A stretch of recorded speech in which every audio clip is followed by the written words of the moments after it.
Assalamualaikum warahmatullahi wabarakatuh. Perkenalkan, saya Fajar Sotik. Saya ingin memperkenalkan sebuah aplikasi yang saya beri nama Simunah, Sistem Informasi Mutasi Tanah. Aplikasi ini adalah aplikasi multi-user berbasis web yang saya kembangkan secara mandiri dengan biaya Rp0 untuk mendukung tata kelola administrasi pertanahan di tingkat desa secara digital. Untuk menggunakan Simunah, kita harus memasukkan username dan juga password yang benar. Ada dua role di sini, yaitu admin dan juga operator. Kita klik masuk. Setelah berhasil masuk, kita langsung diarahkan ke halaman dashboard. Halaman ini berisi data mutasi yang telah kita input.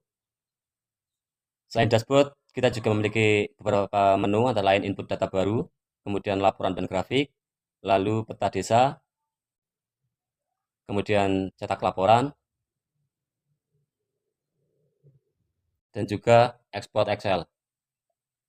Pada bagian dashboard ditampilkan data yang sudah kita input. Di sini ada not, tanggal, blok not, luas, kemudian pemilik lama, pemilik baru, kemudian dokumentasi. Kemudian juga ada lokasi. Lokasi ini juga berupa link yang jika kita klik akan otomatis diarahkan ke lokasi tanah tersebut di Google Maps. Kemudian juga ada surat. Tombol surat ini saat kita klik akan mencetak surat keterangan jual beli yang auto generate dari data form input. Seperti ini tampilan surat keterangan jual belinya. Ini juga akan memangkas waktu pelayanan kepada warga dari biasanya sekitar 20-30 menit untuk kita ketik satu persatu, tapi dengan fitur ini kita bisa memangkasnya menjadi lebih cepat.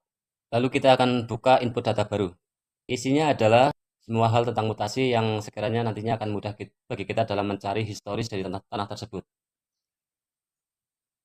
Dokumen bisa kita upload di sini dan di sini. Jadi ada dua dokumen, ataupun satu juga tidak apa-apa, tapi saya menyediakan dua dokumen, bisa berupa foto, ataupun scan PDF, ataupun juga berupa video.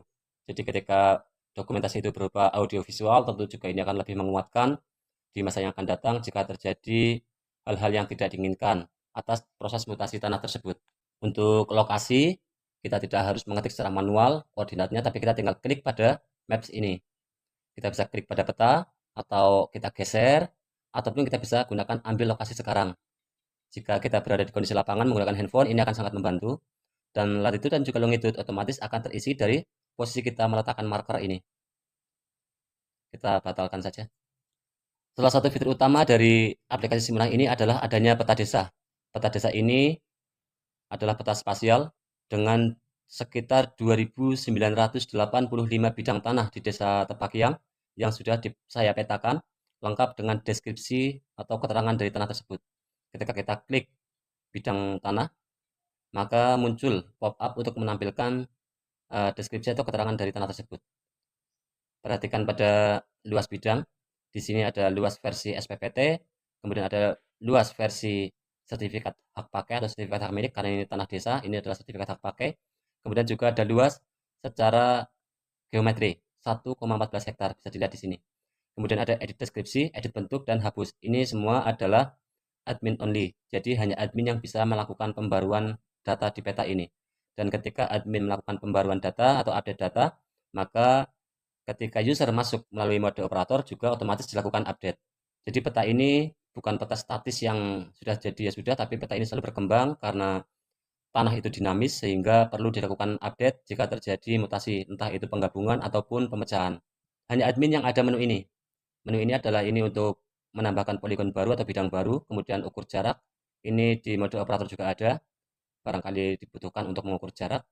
Kemudian edit bentuk, ini admin only. Kemudian undo, ini juga admin only. Apabila admin melakukan kesalahan saat mengedit peta, bisa dikembalikan ke kondisi terakhir dan refresh peta. Kemudian juga ada tampilkan lokasi. Jika ini kita klik, maka kita akan tahu posisi kita di sebelah mana di peta ini. Kemudian juga ada legenda. Di sini ada beberapa keterangan tentang peta ini. Seperti warna-warna ini bukanlah warna hanya untuk pemanis, tapi juga memiliki arti yang bisa dilihat di legenda. Peta ini juga berfungsi sebagai audit spasial. Dengan adanya audit spasial ini, kita bisa tahu apakah luas di atas kertas atau di data sudah sesuai dengan luas di lapangan. Bisa dilihat di sini ada selisih lebih dari 200 meter. Ketika selisih data ini terlalu jauh, terlalu signifikan, lebih dari 200 meter, maka di peta ini akan ditampilkan dengan garis poligon berwarna oranye. Kemudian tanah desa ditampilkan dengan garis poligon berwarna kuning, dan wakaf ditampilkan dengan garis poligon berwarna biru.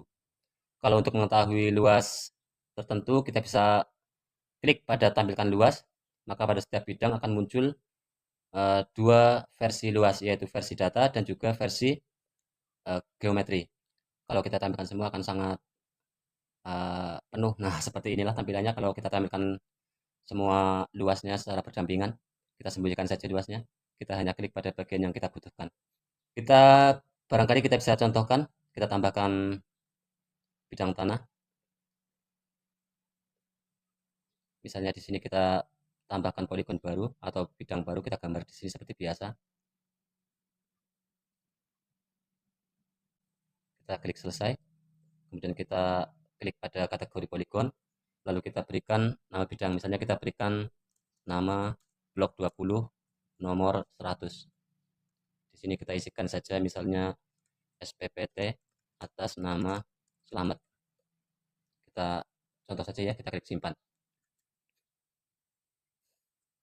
Ini poligon yang baru saja kita gambar sudah muncul. Ketika kita klik juga muncul judul, deskripsi, dan juga luas versi geometri. Luasnya adalah 740,291 meter persegi. Lalu apakah ini juga muncul di mode operator? Kita bisa cek langsung di mode operator. Kita akan masuk sebagai operator. Kita klik masuk. Jadi lihat di sini operator. Kita cek pada peta desa. Nah, ini dia yang tadi baru saja kita update. Blok 20 nomor 100, 740,291. Karena kita masuk sebagai operator, di sini tidak ada tools untuk mengedit deskripsi ataupun mengubah bentuk poligon. Jadi memang ini fungsinya adalah pembatasan rule yang dimana tanah itu adalah sensitif sehingga data itu harus bisa dipertanggungjawabkan sehingga kita hanya cukup dengan satu admin terpusat. Ketika data terkunci dengan status lock seperti ini, kita bisa mengedit data akan tetapi harus mengajukan permintaan buka kunci kepada admin. Kita coba ya, kita klik lanjutkan. Statusnya berubah menjadi pending dan admin otomatis diberikan notifikasi melalui email. Ini adalah email baru yang baru masuk tadi. Ketika diajukan permintaan buka kunci, kita bisa buka langsung. Dan kita bisa klik langsung juga dari sini untuk membuka kunci. Dan ketika ada input data baru, admin juga akan diberitahu lewat email. Seperti ini adalah notifikasi mutasi baru yang masuk ke email admin jika ada data yang baru diinput. Terima kasih sudah nonton video ini. Video ini saya buat untuk Lomba Krenova Kabupaten Kebumen 2026. Untuk aplikasinya sendiri memang sudah berjalan dan sudah saya buat sebelum adanya lomba. Mudah-mudahan aplikasi ini bermanfaat bagi banyak pihak dan lahirnya Simuna juga membuktikan bahwa kemandirian data di tingkat desa tidak harus mahal. Bisa kita mulai dari diri kita sendiri. Terima kasih. Assalamualaikum warahmatullahi wabarakatuh.